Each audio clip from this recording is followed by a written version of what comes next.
Today, I'm just going to give you kind of a look into how I create stuff. I think I'm going to give you a number of good quality things today, about 4 that have been game changers for my athletes.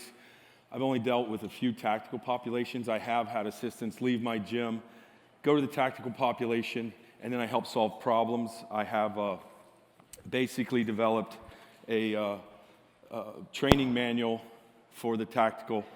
And again, it's mine. I may want to go back here, conflicts of interest.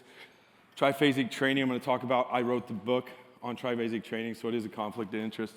Some of the exercises are in manuals that I wrote here.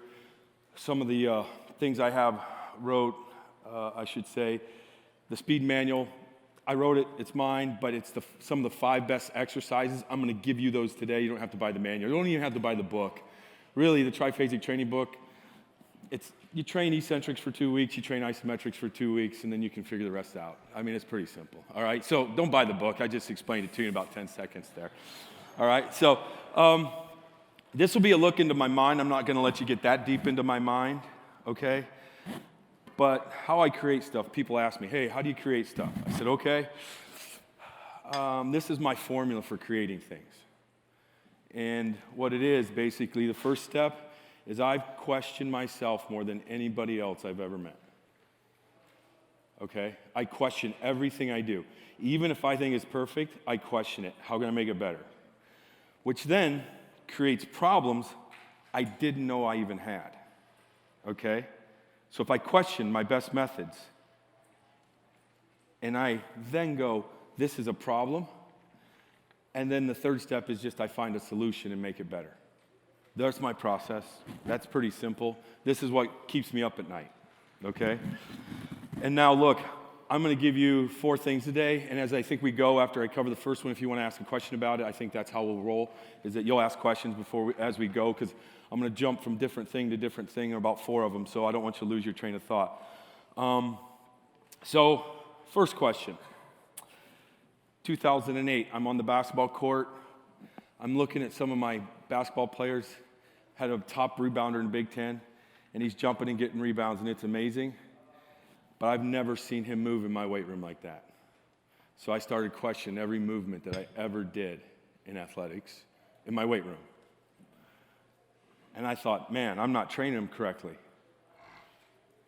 Not for sports specificity. Because here was the deal. I saw him go down, get into a squat position, knees over toes, hips over top of the toes, and his toes and his heels were off the ground, and he rocketed up about 12 feet and grabbed the ball.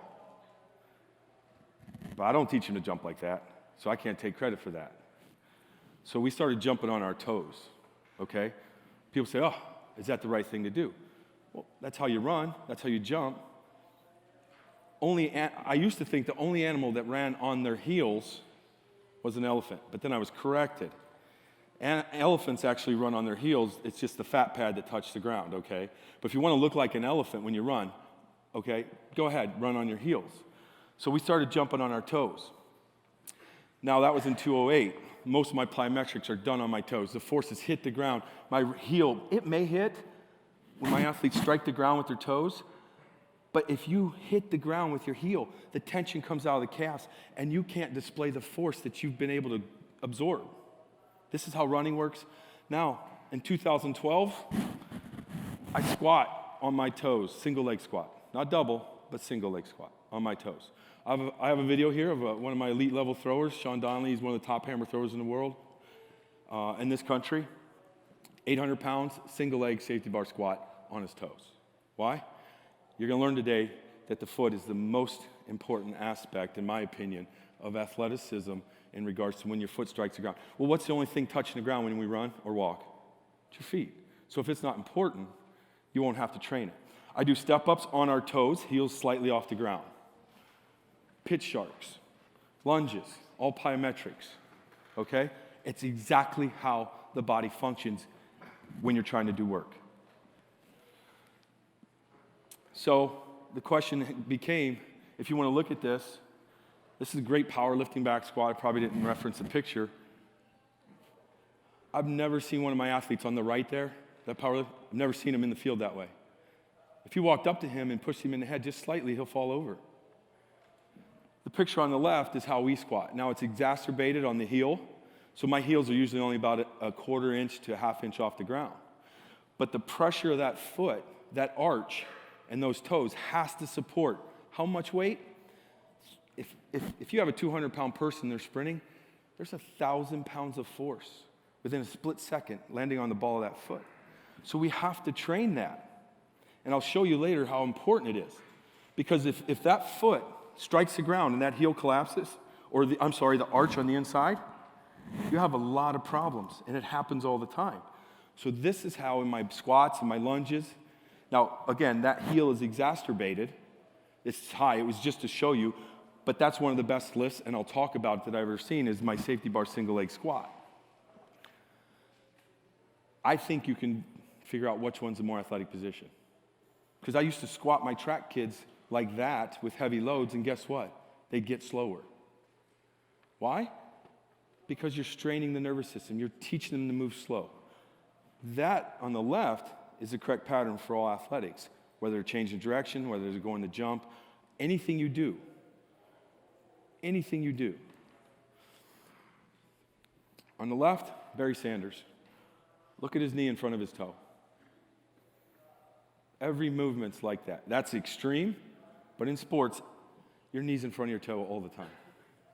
The force needs to run.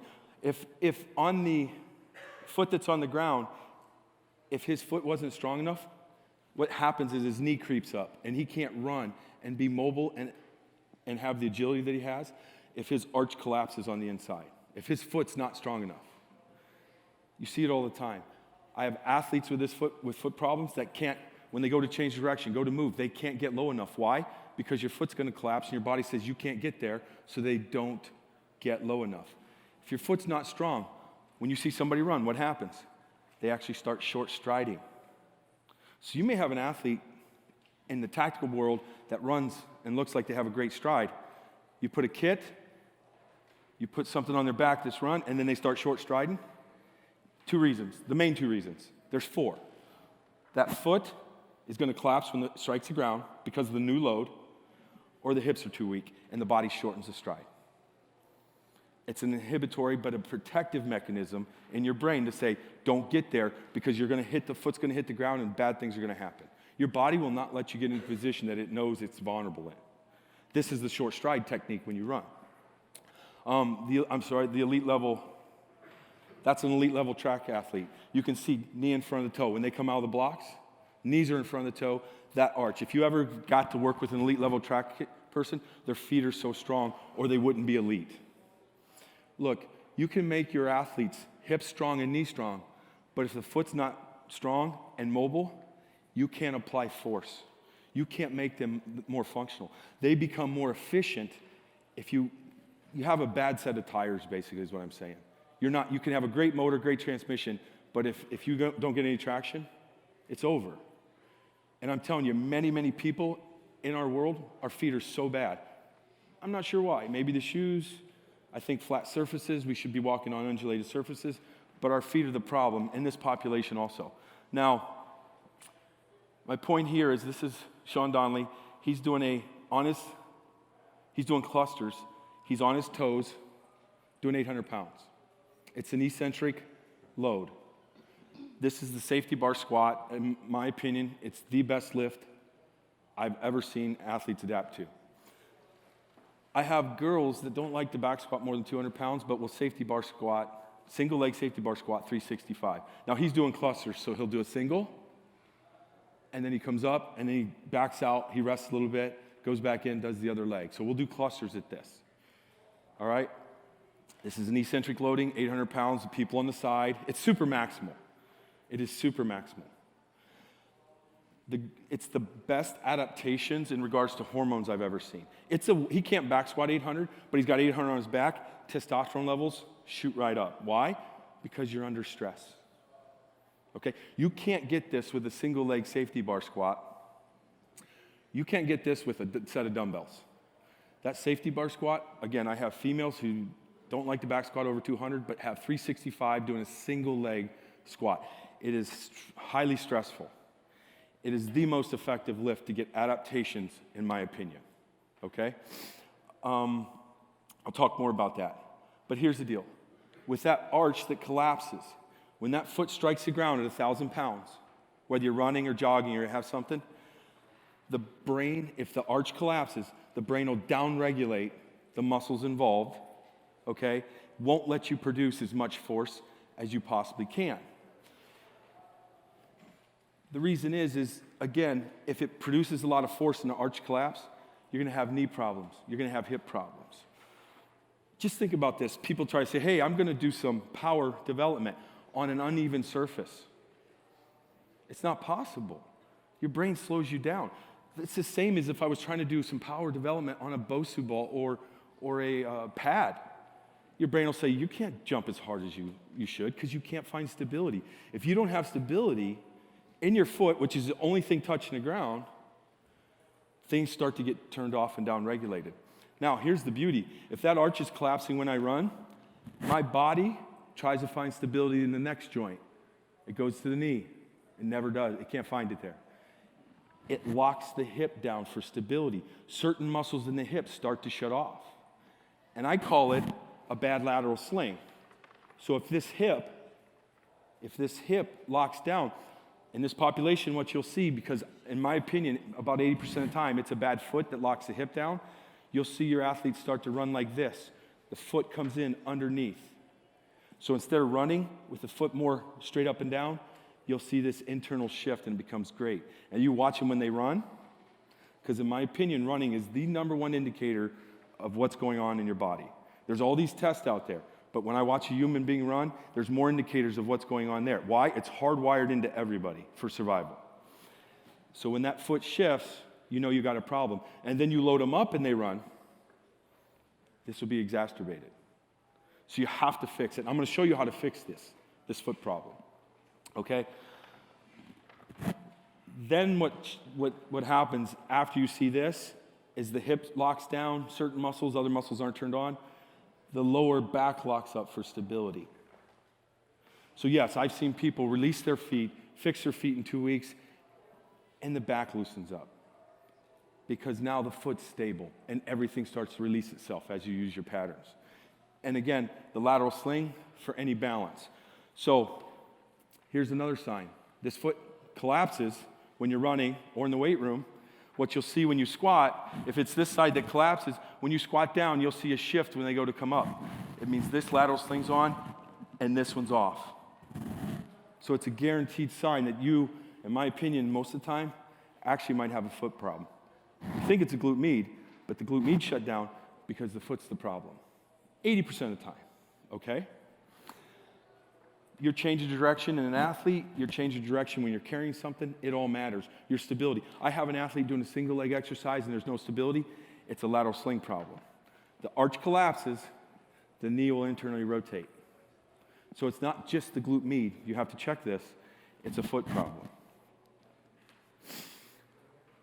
I don't know if you can get the PowerPoint, I believe you can. I hyperlinked part 1 and 2. I have a 20-minute talk on that exercise right there with the safety bar on. Look, it's basically a hack to load somebody up and they don't realize it. You're stressing them. A lot of times people say, oh, back squat, I don't stress as much because it's not comfortable. With the safety bar squat, it's extremely comfortable. My female athletes, and I talk about them because they just don't like the back squat now because I introduced that exercise to them. And look, there's no magical exercise. I'm telling you, this is just the best one I've seen. You can do different things with it. You can do a hex deadlift in that position. But I'm going to tell you, why do we train? It's for a hormonal adaptation. Okay? That's the number one reason you strength train. Or you could just go out and run long marathons. That's training too. But there's not the great hormonal adaptation that we get from weights. Okay? That's the number one reason. That exercise causes huge amounts of hormonal adaptation because there's more stress. It's a stress hack, and people don't feel the weight. There's a huge vascular system response, especially in this population. Everyone's sympathetic. This vascular system tightens down. They have high blood pressure. I've seen blood pressure drop from that lift. I mean, the research is out there on isometrics, just hand grip, right? This is an entire isometric. I have athletes that we're not conditioning that get their resting heart rate into 36, 38, 2 weeks after the isometric block of this lift. And that video explains it all. We'll go down, got 600 pounds on a 180-pound guy. He's holding on. He's holding his breath for 10 seconds at the bottom of that. Blood pressure goes up. We get a huge adaptation. 2 weeks later, resting heart rate has dropped 12 beats, and we're not doing any conditioning. Why? Because we optimize the vascular system. If you want to look at it, it's called pulse wave velocity. When the heart beats, the blood vessels open up, and they're more efficient, basically pushing blood through the entire body. Next one is bone adaptations, joints. The bone adaptation, when we DEXA'd, and I feel this is one of the reasons, because we stress our athletes, plyos. At one point, I had the highest bone density they'd seen in the female population. Okay, bone density is a huge indicator of overall general health, and that's due to plyometrics. I do keep the foot on the ground. People ask me, can you put the foot up? At heavy loads, I just find that it might cause some hip issues. When I say that, maybe hips come out a little bit. My chiros caught it. Luckily, I caught it on day one. We did it with the foot elevated on heavy loads, and the hips seem to be more out of place. The chiro mentioned it to me. So then I just put the foot on the ground, and I've kept it there. Not that does it at light loads, but when I go heavy loads, that's when I find the problem. So if you want to go lighter loads or dumbbells, that's great. You can put the hip up on the foot up on the posterior foot up on the bench. But you can't do it with heavy loads, in my opinion. Any questions on safety bar split squat? Again, you can hit those video links. It's a free YouTube from my YouTube channel.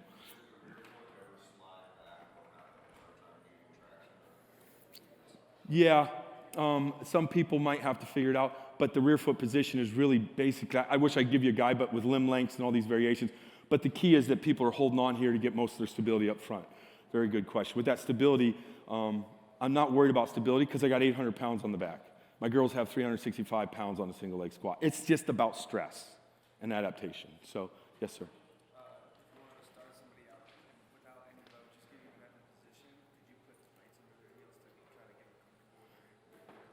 Yeah, so the question is, could I put plates under the heels to get them comfortable with that position? Of course you can. Whatever tools and means you have to do to get them there, in my opinion, the adaptation, the process of getting there fast, people say, oh, I can't get my guys there that fast to 600 pounds. And then 2 weeks later, the guys went from 350 to 550 to 600. It's crazy how fast people get strong with that lift and fast. And using Triphasic, obviously, that's what I do. It helps, okay? Yes, sir? I'm sorry? Depth? The depth of my squats are basically, I get to the knee joint at 90, so it's about right here, okay? It doesn't look like it's parallel, but if you just do it 90 degrees, that's where it's at. It looks like a linebacker position, doesn't it? This is where all my athletes play sports. This is where they all skate, where they all run from. In acceleration phase, I may be down, but it's the same spot. Again, I've never seen him in that position right there. Okay? It's always this position. So yeah, I do more sport-specific stuff maybe. If you're a power lifter, lift that way. I see these coaches saying, oh, I squatted 900 pounds, now I can teach you to be a strength coach or train athletes. That's great. But I have a whole team of women that'll beat you in a pro agility in a 20-yard dash. Anybody that squats 900 pounds, I have a whole team of women that'll smoke you. Anybody that squats 900 pounds, you watch them rock or watch them run, it's ugly. My opinion, you need to squat more sport specifically. They walk like this, they can barely walk. Sometimes they're actually off on their gait. So sometimes, I've actually seen them move this leg and not this arm. They move it like this.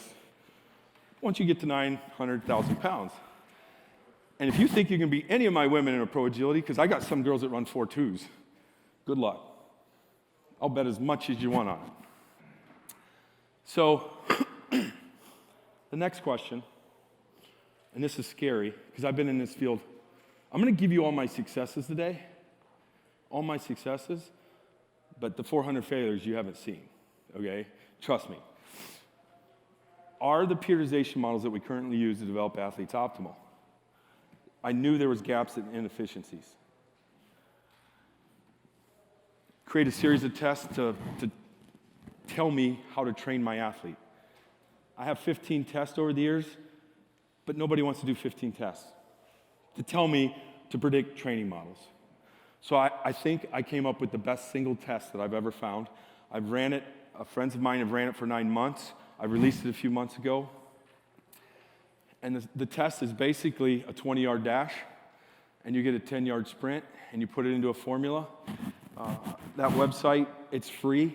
This tool's free, okay? You do a 20-yard dash, and I can predict, and I can tell what your rate limiter is. And when I say rate limiter, you run your 20-yard dash, and based upon your 10-yard split and your body weight and your height, I can tell if you need strength work, I can tell if you need power, I can tell if you need speed. Okay? So I identify the weakest link and then train it. Instead of just mindlessly going through the traditional periodization model, you walk in and you find the weakest link and you train that athlete. It's the fastest progressions I've ever seen take place with any of my athletes is with this model here. The 10-yard split, and I put wide receiver. I left it, I thought about training it to tactical. We'll say a wide receiver type body versus a linebacker type body. I got 2 kids that run a 2.7 20-yard dash, but you can see the 10-yard dash time is different, okay? So, and with the body weights and the heights and what'll transpire on this, I plug it into the website, you get those 3 zones or a combination of those 3. And what transpires is athlete 1, the wide receiver type body, he needs strength for the first 2 weeks. And I retest him. And then he would need power, it shows me. And then he needs speed, and then he goes back to power. The linebacker type body needed speed, power, and strength. So every 2 weeks we retest the 20, and it gives me their weakest link. Okay? I've had 12 weeks with my athletes. It's the fastest progressions we've ever seen with the greatest results in speed and the development of athleticism, okay? Now, in this population, I'll probably say it again, a lot of people come to me and say, Cal, well, I don't run without my kit on or my gear. Here you go. Run the 20 with your kit on, and you'll get what your weak link is with your kit. And then people call me, well, we did that, and it was completely different than what it was without the kit, as it should be. It'll rarely be the same because you have different qualities with your kit on. So this is how you make it specific for the first responders or the tactical athlete. I would recommend you run it with your kit on. I put first-year lineman, heavier guy. He, in your world, is probably a guy that might be out of shape, so I put a lineman up there with that body type. He's probably going to need more strength to carry himself. So he may do strength, and each one of these things, the strength, is 2 weeks long. So he might do strength for 6 weeks, and then in the last do power. And here's the deal. It depends on your training model. What happened with some of my track coaches before I released this publicly, their kids would do whatever they were told from this formula, and they got faster every week. They progressed every week. My training model, they didn't. They actually got slower. Why? Because I use a high volume-based program. I kill them. But what we graphed was super compensation. 8 weeks later, the fastest times. Roughly 90% of my kids hit the fastest times they'd ever had in their life 8 weeks later because of this progression. Now, a veteran who's strong will get a speed, power, speed reading, maybe. It's not the typical periodization model. And when I say that, I'm going to say this one more time at the end. I progressed my athletes, roughly 80 of them, coaching friends, a couple hundred. The traditional periodization model was only optimal 20% of the time. So I've trained athletes for 2 decades, and I've only been optimal for those athletes 20% of the time, on 20% of them. If you flip the periodization model, I'm actually more accurate. I found through this summer, my coaching friends, you were right 30% of the time if you did a complete flip. And then the other 50% was a mixture of all over the place. So you have 2 kids in my gym run the same time, but they have completely different programs. This is a way to filter it. I have a lasers that'll time them. It's fairly quick. Now, when I say strength, so you get a reading of strength, I'll work strength for 2 weeks. You can see that it's 85% load. On my website, you can get all these zones. I created roughly 13 zones. of training. So that if you get a speed, you can just go to the speed zones and look at the training model. Those training zones, 10 and above, are all about raw strength. So this is the strength zone, 85%. Really, it's about, the lowest we go on day 3 is 80%, and we'll go as high as 100%. That's your strength zone. Now it gets higher. If I go super maximal loading, that's zone 13. There's some in 11, there's more in 12, and zone 13 is completely 100%. But people are like, well, yeah, you get really strong because you're using super maximal loading. I'm like, well, that's my goal, is to get strong as fast as I can. I don't have a lot of time. I don't have time to progress people very slowly. There's the super maximal model, 120%. I talk about it on my YouTube channel if you want to look at how I load it. It's very safe. People say, when Triphasic come out, they say, oh, this is a lot for athletes. I was already doing super maximal loading. People say you can't do it for athletes. Thousands of athletes of super maximal load. I only have less injuries and less soft tissue issues. Why? Because you stress the tissue and it causes adaptation so you don't get hurt. If the tissue's stronger and thicker and more resilient, less likely you are to get soft tissue injuries. The power zone is roughly between 55 to 77%. So when you get a power reading, that's where you should train. And again, you get a power reading, it's your weakest link. You train power, you'll get a different reading because it'll actually become your best quality in the next 2 weeks. Or bar speeds, and I listed that in there from basically 0.52 meters per second to roughly 0.8 meters per second, okay? So however you want to train, whether you want to train with loads, whether you want to train with bar speeds, but folks, you can't do in the power zones, you can't do a RDL with a med ball on an unstable surface and train power. You have to push things extremely fast and extremely hard, okay? The speed method is really light loads, and I'm going to show you some examples of that. So when you get this reading on the periodization models, you get any of these, you can just follow the guidelines. You can make up your own exercises. I have exercises, you can make up your own. To understand this organization training, it's the fastest results I've ever seen. For the first decade of my life, I coached 12 teams, wrote all the programs, 27 programs a month. I've never seen athletes progress faster. My other coaching friends are telling the same. It's a free website for the formula. I had to get this out to coaches. It's truly individual because you can get the same time, but your 10-yard split's different and you get a different plan. So then the guy standing beside you say, hey, we ran the same time, but we got different programs. It's an individual. My athletes understand that. Highly efficient use of time. You can make the better decisions on the athlete. And again, I'll say it again. The traditional periodization model is only correct 20% of the time. I screwed it up for 2 decades. Don't tell my wife. She thinks I'm actually right 10% only, but I'm actually right 20, okay, for the last 2 decades. That's the big thing, takeaway. This is what I questioned myself. I knew it was wrong, but until the last year, I didn't know how to fix it. The only way was do 15 tests. Nobody wants to do 15 tests. And here's how I would do it. I have timing gates, but you can just basically, I would put the camera back, put up some cones, and then you can hit play you can record it, and when they go, you can hit it, find out when she crossed the 10 with the time on the camera. So all I'm saying is you can do it on your phone, record a 20, and then get the 10-yard split if you don't have a timing device, okay? And I would put it back a little bit longer. You plug those numbers in, get your training outputs. Be aware, in my opinion, people have shifted the force plates. I think they're okay for return to play. I think they're okay to identify injury. They cannot predict training models. I built triphasic training off force plate information.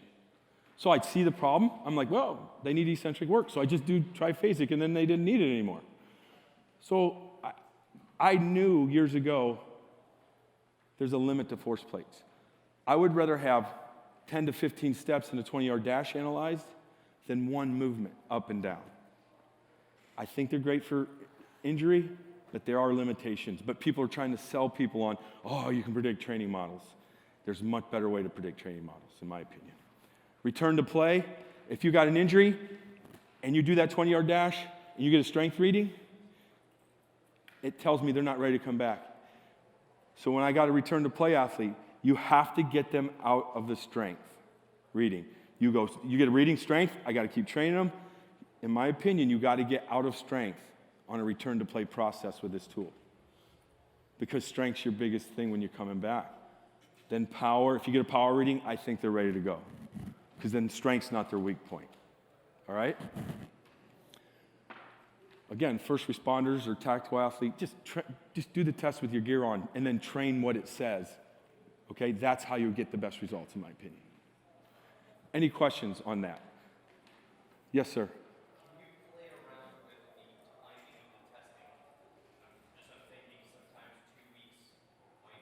Too much? Yeah. In the sense, like maybe an adaptation is kind of about to occur, but about to get occurring, some fatigue in there, play around with that space of testing. Yes, so the question was, can you play around with the testing or extend it? Yes, you can. You can go 4 weeks. And maybe your population doesn't have the frequency of workouts that I do with my athletes, so I go 5 days a week, let's say legs 3, so we can get a response in 2 weeks. If they're training once or twice a week maybe, you might have to extend that to get that, okay? And then what I found with my older athletes, let's say they got a power, they'll do power, they may get another power. So we actually went 4 weeks with more older veteran athletes sometimes before we got a response. Why? Because they're such good at all the qualities that it takes a longer training time. So you could test 3 to 4 weeks, to be honest with you, if you wanted. Yes, that's a good question. You're not set on 2 weeks. I just found with my athletes, every 2 weeks I was able to get elicited changes fast enough to be able to retest and get another quality. Any other questions? Now, why are people adapting differently? Basically on biomechanics and tissue response. The foot, and you said, I told you, the foot, if there's a problem, the hip shuts down. I'm going to show you how to fix it right now. Not everything. The 5 exercises that I've seen fix things that I've never been seen before. Yes? Just a question to your previous comment. How would you use the 20-meter sprint with an older population that is no longer using running or sprinting as a modality because they've been highly operational, under a lot of loads, and they're really not as efficient, and so possibly the metric wouldn't give you the same type of validity? Have you used different methods, or have you looked at people that no longer run as much because they're less capable? Yeah. So with an older population or a population that is, let's say, not running and don't move efficiently, would you use that tool again? I don't know if you have to, if they don't have to perform, let's say, but if they have to perform, then in my opinion, running is, again, I'll say this, is the greatest indicator of if there's a problem I've ever seen. So if they're running bad and they're not efficient, they're still going to give you, it's still going to give you a response. The more efficient they are at running, if they're all over the place, it's going to be bad. But then here's my thing. Why are they all over the place? And then you need to fix why they're all over the place so that they become more efficient at running. But if it's due to meniscus tears and just 30 years in combat arms or special forces, so it's the breakdown, and so they're using different training modalities. Maybe they run a little bit well. They probably don't run, but I'm sure people can understand the older athlete that really has to use a different modality. They don't sprint unloaded in their job necessarily, maybe not to the same type of max effort. Correct. What's your... So for example, if they have a bad meniscus problem, the brain's going, I got some pain, I'm going to downregulate this. And what you'll constantly get from them is a strength problem reading, until they get enough strength to get out. Because if they don't have enough strength, they can't even run correctly. So I would say that the formula is just going to give you a strength reading, and that's probably exactly what they need to do if there's an injury and all these old injuries, because what the body does when there's pain when you run, it downregulates its performance, and that'll basically primarily show up in strength. Okay? So, but again, I think you just got to go back. I keep getting strength readings. We got to keep fixing the problems to hopefully get them out of that. And they may not be out of that.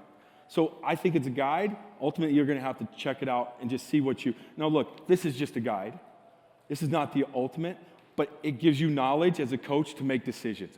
This formula can't out-coach 10 years of coaching experience. Not going to do it. Because I'll even go away from what the formula says, because I know something that needs to happen for that athlete. I got a strength reading, but you're going into an Olympic training camp and you got to be ready to perform, I'll do speed, because speed's king. I don't let the formula coach my experience, okay? So this is where you would modify and just take a look at it, okay? Any other questions? Yes, sir. You mentioned this when it first started. Is there a specific type of running form that you look for? I know there's so many different out there, like those method and things like that. Or are you just looking strictly for speed and power?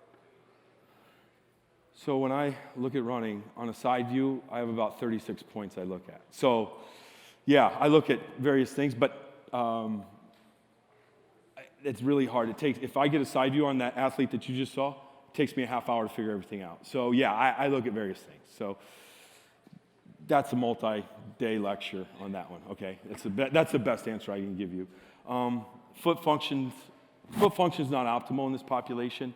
Find the best exercise to fix the foot issue. Basically, I have spring ankle exercises. The big toe's tied to the posterior chain. If your big toe's not functioning correctly, your glutes won't fire, okay? A link in the body, if your foot can't stabilize, I've already said this, there's a hip issue. It's called the lateral sling. Highly functioning arch is imperative to withstand the forces that's going on. If your arch collapses, so you go to change direction, you can't get low if your arch collapses. Your body instantly raises you up. So you have some athlete that can't get in position, check their foot, and then check their hips, or there's some type of pain. It says 10 exercises. It's really five positional exercises. You have 5 positions with the complete. There's 3 positions in the thigh. It's a high, mid, and deep position. There's 2 foot positions and 2 toe positions. It adds up to 10 total.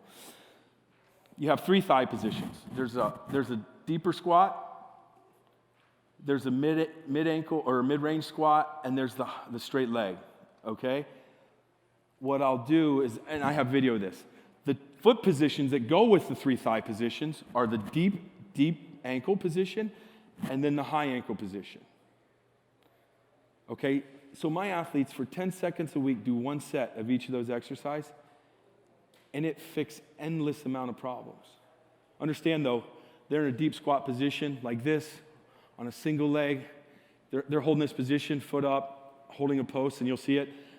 I take all 200, let's say I'm 190. Let's say I weighed 190, and I'm pushing as hard as I can on them to try to break that foot. And the speed that is developed, and it won't fix all pigeon toes, but some of the reason people are pigeon toes is because they have a bad arch and they roll their foot through on the wrong arch.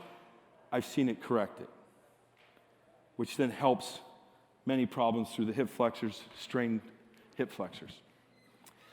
And then basically with the 5 exercises, you have to do it with a flat toe and you have to do it with a bent toe.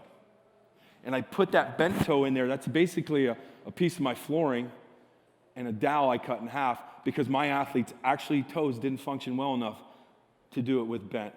So when your foot strikes the ground, if your toe's flat, you got to bend that toe in and create a short foot. My athletes couldn't get there even, and I trained their feet until I found these exercises. Who found them? My co-author, Chris Corfus. He's a world-class speed coach out of Chicago. I'll let you see the exercise right now. This is the foot one. These are available online. Basically, he gets into the deep squat position. I use 2 feet to get my athlete in it, and you can do it anywhere. I set up a bunch of plates around the weight room. Gets into a deep position. His heel is as deep as possible right now. With 2 feet, he gets in there, and then he just holds it. Now, at first, we may go 60 seconds. Then I progress him to 30 seconds with a dumbbell. And then I progress them to 10 seconds. They partner up, and they're trying to break their ankle. That may take 4 or 5 weeks to get to that 10 second. It's a really simple. Now, the next position is in the deep squat, but remember, the foot position's high. So your foot position's actually really high, and he's holding that for 10 seconds. These 5 foot positions, again, fix many of the problems I've ever seen. What's different about them? People, they just apply a lot of stress. People have come to me, well, what about this towel? If we put the towel on and we squeeze the toes up, that's great for rehab, but it doesn't get the body ready for 1,000 pounds of force absorbing it when you run or jump or land. Yes, sir. Kind of training as a more like activation or getting the body ready before workout, or is it like a training block? It's at the end. Yes, I like it at the end. You can do it at the beginning. People do. I like it at the end because I want them fresh to do their plyometrics and all their other training. Does that make sense? Yes.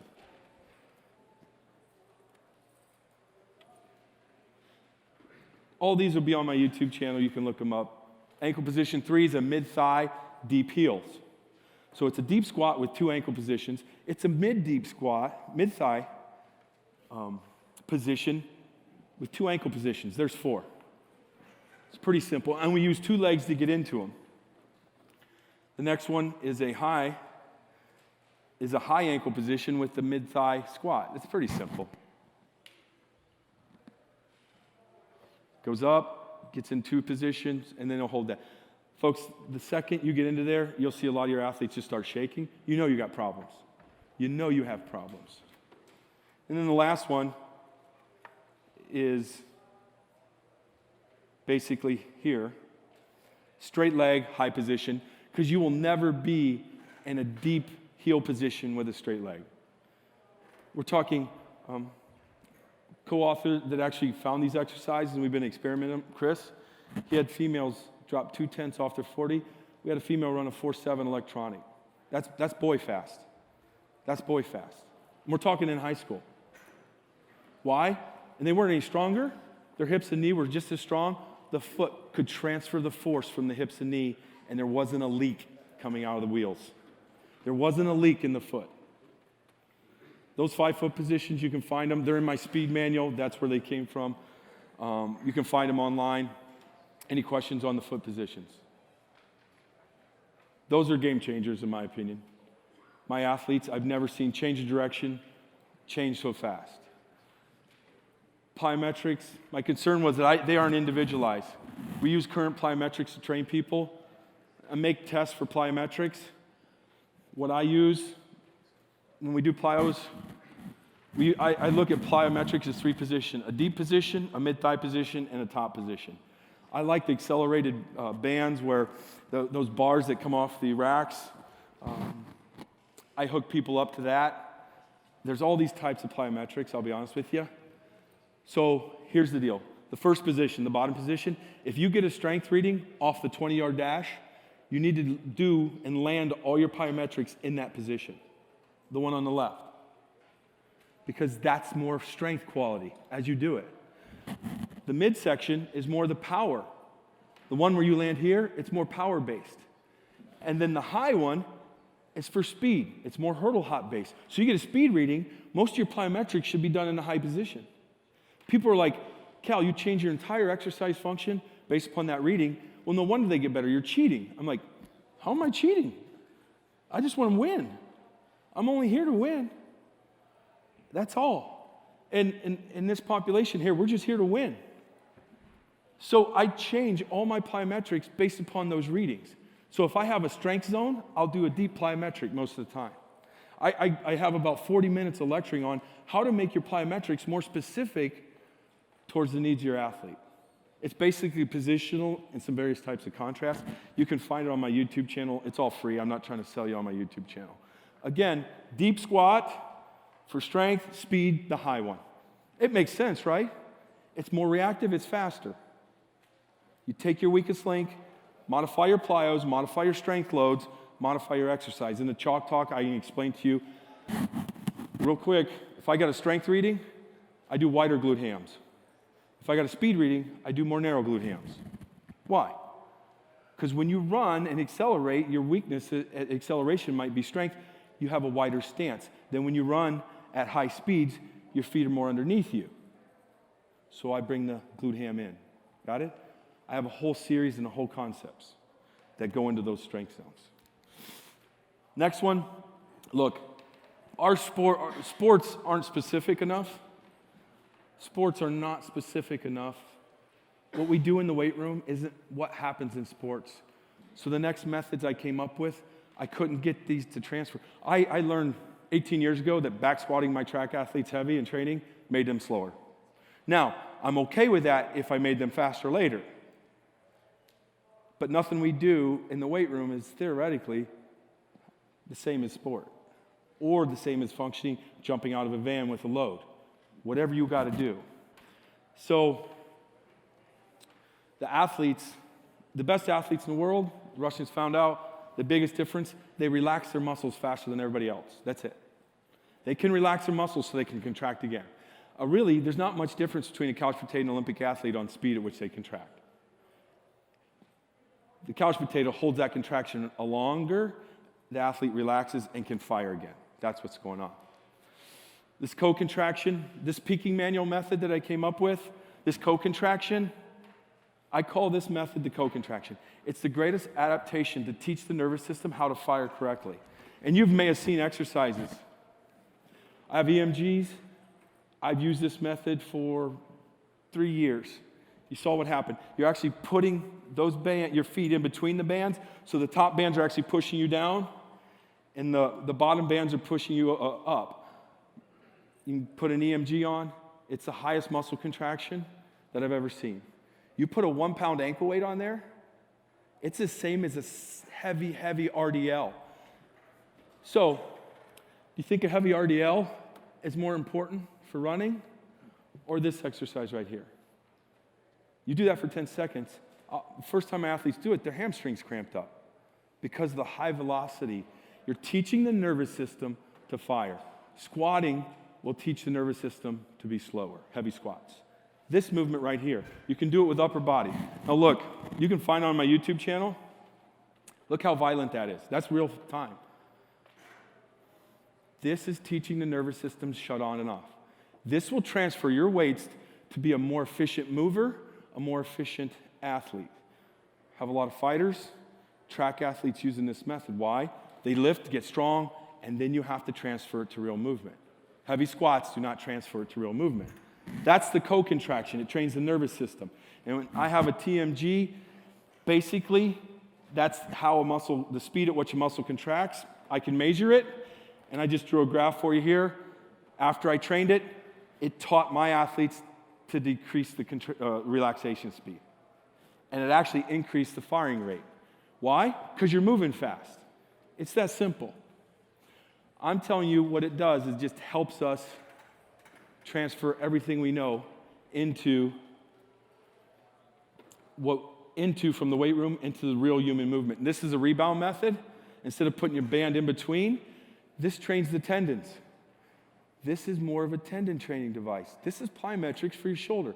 I have 400 exercises of these variations. The first one trained the nervous system. This one trains the tendon. Folks, if you don't think tendons are important, the best running animals in the world have longer tendons. Tendons transfer all your force into the ground. It helps you move. You can move slow with a muscle, or you can move fast with a tendon. This one here, he's actually leaving the band, but if you stay on the band, it'll actually cause an adaptation and allow you to have less fatigue at high speed velocities. So you can move the band high speed, and this is a great rehab tool to build work capacity for your muscle. Now, I call that oscillatory method. I have tons of these things on my website. I even talk about them. I actually put Be Strong with them in the contraction, or just any of the BFR bands. Again, that's a metabolic adaptation. I'll just play this video real quick, and then we'll close up. Again, you're not leaving the band. It causes the muscle to have great fitness levels. You can do it same with the exercise. If you want to use those things, best way, co-contraction on Monday, the high-speed stuff, the rebound method on Wednesday, and the fatigue part of that on Friday. That's how you would structure it in a week. It's on there. You can do it in blocks. The best way to do it is high speed, or the fitness on the first 2 blocks. You'd always end in the co-contraction. I peak my athletes with the co-contraction exercises. Folks, here's the deal. I got 30 seconds. Benefits of Triphasic. You just can't train the muscle all the time. You have to train the tendons. Why? What happens if you just train the muscle? It happens all the time. You have a power lifter that only trains the muscle. What do? They tear their tendons. You have somebody, track athlete, that runs all the time, does plyos. They pull their muscles because you have to train the other part, especially in this population. So the benefits of triphasic is that you start with tendon muscle, you train the muscle, eccentrically, isometrically, you train the muscle, and then eventually you have to get the speed, lighter loads, fast, to train the tendon to make this complex more effective and injury-free. Any questions on that? And we'll wrap up. And then I have a chalk talk. I have a chalk talk that I'll be going to if you guys are interested. And I can tell you, I'll answer any questions there. So I think we're done. So I will close at this point, and I'm heading to my chalk talk. And I'll be around all afternoon. Thank you for your time.